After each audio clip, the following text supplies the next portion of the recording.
14h. Céline Géraud. Bonjour à tous et merci d'écouter Europe 1 pour vous informer à la mi-journée. Dans ce journal, la nouvelle campagne de sensibilisation, ou plutôt de culpabilisation à destination des consommateurs de stupéfiants. Elle a été dévoilée ce matin et Bruno Retailleau espère un électrochoc. Dans ce journal, la dernière saillie provocatrice de Jean-Luc Mélenchon. Il y a eu le grand remplacement, la créolisation. Sa nouvelle cible, les milliardaires. Et pendant ce temps-là, après les déclarations fracassantes de Donald Trump sur la bande de Gaza, le ministre de la Défense israélienne demande à l'armée de préparer le départ volontaire des Palestiniens. Enfin, c'est la journée mondiale sans portable. Cap ou pas cap de laisser votre smartphone de côté aujourd'hui? Une addiction qui sème la pagaille, vous l'entendrez dans les familles. Reportage à la fin de ce journal. La tendance météo, Géraldine Amont, c'est encore très gris au nord. Et oui, en effet, cette couverture nuageuse persiste sur la moitié nord du pays. C'est au contraire bien ensoleillé au sud-est et les températures sont en baisse, comprises entre 3 et 16 degrés du nord au sud. Météo complète sur Europe 1 à la fin de ce journal. Europe 1.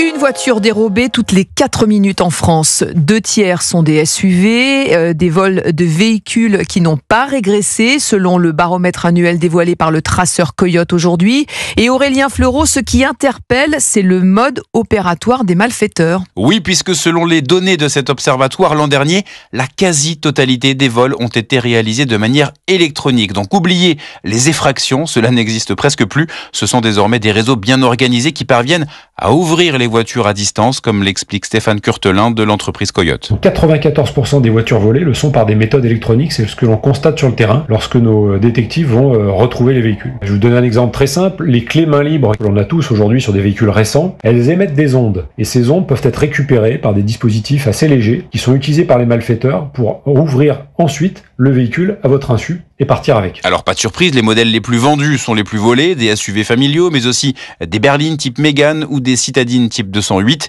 C'est en Île-de-France qu'il y a le plus de vols, mais c'est dans les Hauts-de-France qu'ils augmentent le plus sensiblement, plus 29% en un an. Coyote précise avoir réussi à récupérer, grâce à ses traceurs, l'équivalent de 52 millions d'euros de voitures volées en 2024. Là aussi, c'est en forte hausse. Un problème bien sûr pour les assureurs, la valeur des sinistres liés au vol dépasse désormais 600 millions d'euros par an. Aurélien Fleureau, le spécialiste transport à Europe 1. Et l'actualité, c'est aussi le lancement ce dimanche et jusqu'au 2 mars d'une campagne de sensibilisation à destination des consommateurs de stupéfiants. Chaque jour, 900 000 personnes fument du cannabis. Jean-Baptiste Marty, vous êtes au ministère de l'Intérieur pour Europe 1 et cette campagne très cash a été dévoilée par Bruno Retailleau. Oui, une campagne choc, pas une simple sensibilisation pour Bruno Retailleau. L'objectif est de mettre les consommateurs face à leurs responsabilités. Écoutez le ministre de l'Intérieur. Ce n'est pas une campagne de sensibilisation, c'est une campagne de culpabilisation. Et cette culpabilisation, je l'assume totalement. J'assume de vouloir rompre avec cette logique victimaire qui consiste à présenter les consommateurs de drogue exclusivement comme les victimes d'une addiction. Cette campagne sera diffusée sur les médias traditionnels comme la télévision avec des slogans marquants comme « Chaque jour, des personnes payent le prix de la drogue que vous achetez ». Ces messages seront aussi diffusés sur les réseaux sociaux et dans les transports en commun. Une campagne qui doit durer donc 3 semaines et qui sera intégralement financée par l'argent du trafic de drogue confisqué, soit environ 122 millions d'euros en 2024. Bruno Retailleau l'a préparé depuis plusieurs semaines. Déjà, le 1er novembre dernier, en déplacement à Rennes, le ministre de l'Intérieur avait promis une campagne cash. On se souvient également de sa phrase choc « Les consommateurs ont du sang sur les mains ». En 2024, 288 000 personnes ont été impliquées dans des affaires d'usage de stupéfiants. Jean-Baptiste Marty à Beauvau pour Europe 1. Et au même moment, le président colombien Gustavo Petro vient de déclarer que la cocaïne n'est pas plus mauvaise que le whisky et n'est illégale que parce qu'elle est fabriquée en Amérique latine.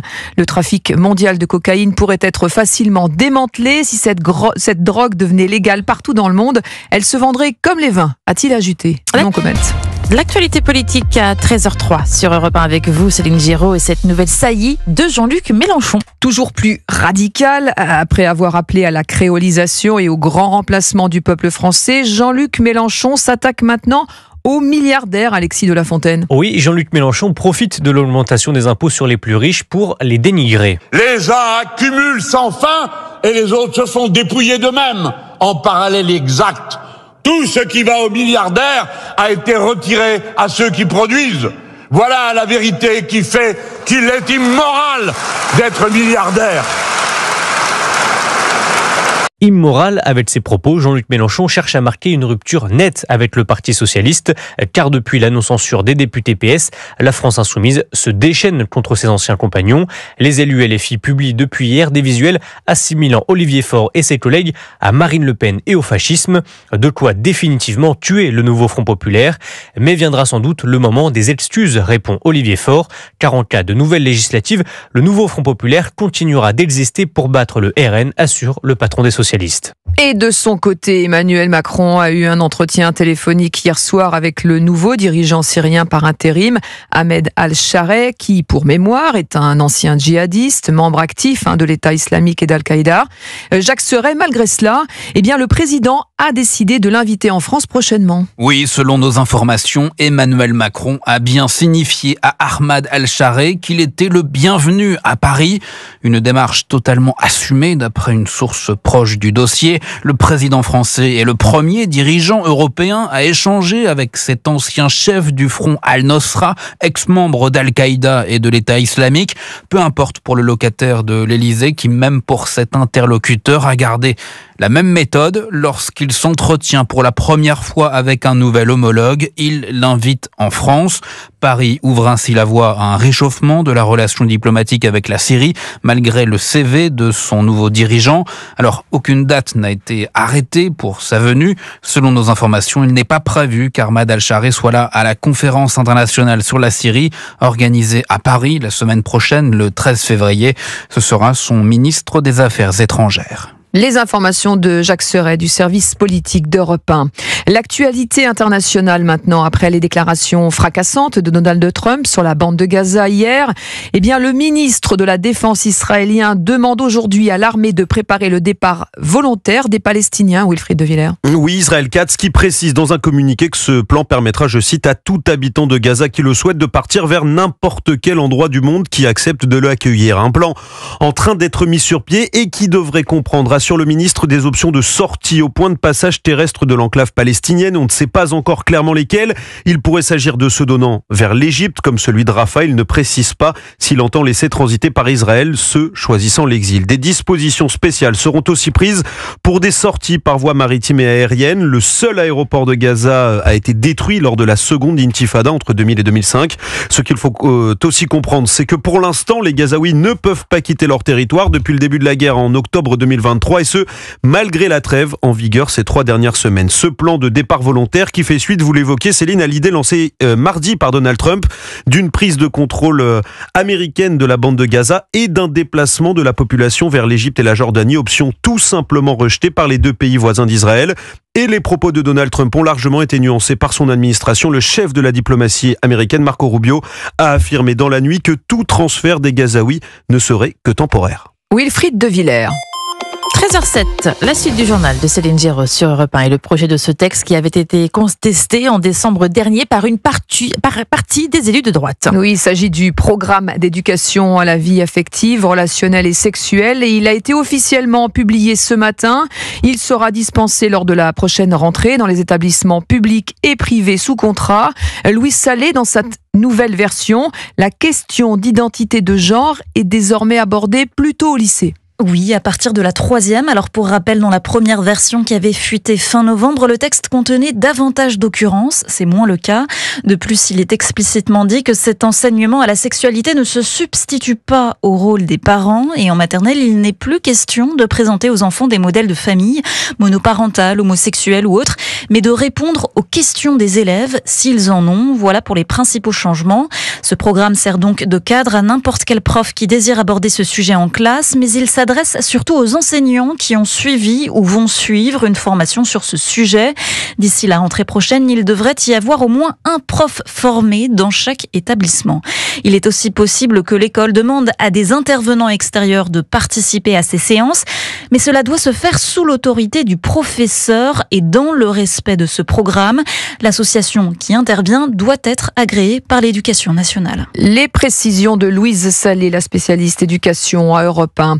Et à 13h09, parlons de notre santé maintenant. Le projet de loi de finances 2025 prévoit une rallonge d'1 milliard d'euros pour les hôpitaux, mais ça ne règle pas le problème des déserts médicaux. 8 millions de Français sont touchés. Illustration à côté de Saint-Omer, dans dans le Pas-de-Calais où 2 médecins à la retraite ont dû reprendre du service. Maximilien Carlier. Je m'emmerdais, le mot est faible. Pierre-André Storm, 65 ans, tout sourire, reprend les consultations après seulement 4 mois de retraite. Quand on a fait ça pendant près plus de 40 ans, ça manque un petit peu dès qu'on arrête. Ça donne de la culpabilité de savoir que plein de gens recherchent de quoi se soigner. Car je vois des patients en détresse, sans traitement, insiste-t-il. Une reprise à petite dose, selon ce médecin, terminer les journées à rallonge. Je finissais à 23h, minuit. Là, c'est fait pour de la médecine du 3e âge, c'est-à-dire qu'on a une secrétaire qui est là pour organiser les choses. Dernière consultation, 18h, 19h maximum. Une patientèle enchantée par ce retour. C'est le Messie, oui, je suis très heureuse, vous pouvez pas vous en faire une idée. Heureusement qu'il est revenu, c'est quelqu'un de bien. Ça devient des denrées rares, les docteurs dans les villages. Un jeune généraliste doit arriver d'ici la fin de l'année dans ce cabinet médical et y rester au moins pendant 40 ans, espèrent les patients et les médecins en fin de carrière. Bayingame, les Éperlec, Maximilien Carlier, Europe 1. Et puis sachez que les fauteuils roulants seront intégralement remboursés à partir du 1er décembre 2025. Annonce faite par Emmanuel Macron il y a quelques minutes. Europe 1, il est 13h10 et le saviez-vous, c'est la journée mondiale sans portable aujourd'hui. Oui, cap ou pas cap, Géraldine, de ne pas regarder vos notifications, de scroller sur Instagram, de faire une partie de Candy Crush ou de répondre à un SMS. Eh bien, le portable, c'est une addiction qui touche surtout les plus jeunes, sans surprise. Et conséquence, eh bien, des familles sont sous tension. Illustration à Paris avec ce reportage d'Alexis de la Fléchère. Je veux plus te voir dessus, c'est des heures pleines, tu veux que je te montre ? Chaque soir, c'est la même rengaine. Marie, mère de 2 enfants, se bat pour qu'Auguste, son fils de 14 ans, lâche son téléphone portable. On n'y arrive plus trop, quoi. C'est le soir, en semaine, mais le week-end, il a envie d'être sur son téléphone tout le temps, dès le réveil. Donc c'est un petit peu la négoce quotidienne, ouais. C'est un vrai sujet, en tout cas. Ah ouais, c'est une horreur, ça me pourrit la vie, c'est clair. Une source de conflit que confirme l'adolescent. Par exemple, le soir, il faut que je le rende, mais moi, j'aimerais bien l'utiliser un peu plus tard. Souvent, le soir, il y a un conflit à propos de ça. Et pour reprendre le contrôle, les parents ont mis en place des limites de temps sur les applications qui se bloquent automatiquement au bout de 30 minutes. Je peux plus aller du tout sur l'application, ça met une limite de temps. Donc concrètement, qu'est-ce que tu vois sur l'application ? Un écran tout noir avec écrit limite de temps et après faut que je demande à ma mère de me rajouter pour pouvoir réutiliser l'application. Une demande qui rouvre évidemment les négociations et les tensions familiales. Alexis de la Fléchère qui n'avait pas pris son portable aujourd'hui pour venir travailler. On a appris ce matin la mort de l'écrivain Paul Lousulitzer. Il avait 78 ans. Paul Lousulitzer, auteur de prolifiques de thrillers politico-financiers comme Cash ou Money, avait été hospitalisé il y a plusieurs jours après une chute. Allez, à 13h12, on va faire un point sur les marchés avec vous, Didier Lemaître de boursier.com et ça monte. Oui, Didier Hameau, pas le maître. Mais bon, c'est pas grave. Ouais, j'ai fait un combo. Elle est partie en vacances. Claire Lemaître qu'on embrasse. La bourse de Paris progresse, oui, ça monte. Plus 0,8%, 7955 points, en direction des 8000 points, avec des publications qui soutiennent la tendance, à commencer par la Société Générale. Plus 10%, 34,20 €, après des comptes meilleurs que prévu. On a aussi des valeurs comme Arcelor qui prend 7% là aussi sur des comptes qui sont au-dessus des attentes. En revanche, Soitec plonge de 30% après un avertissement qui est malvenu, évidemment, en baisse de 30% dans un secteur des semi-conducteurs très tendu. Ça monte un petit peu partout en Europe. Francfort plus 0,7%. Amsterdam plus 0,2%. Le CAC 40 plus 0,8%. 7955 points. Merci Didier Hameau de boursier.com. Allez, vous respirez, on inspire.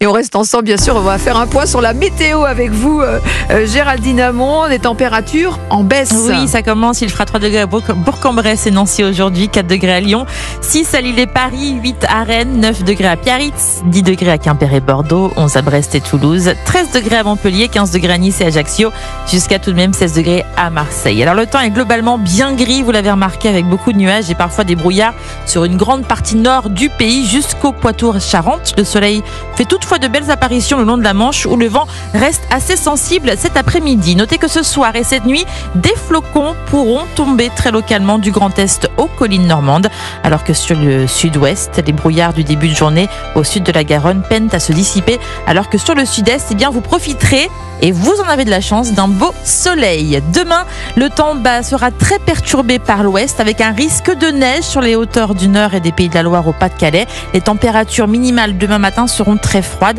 Elles oscilleront entre -2 et 2 degrés d'est en ouest. Allez, une petite laine. Ah oui, même une grosse laine.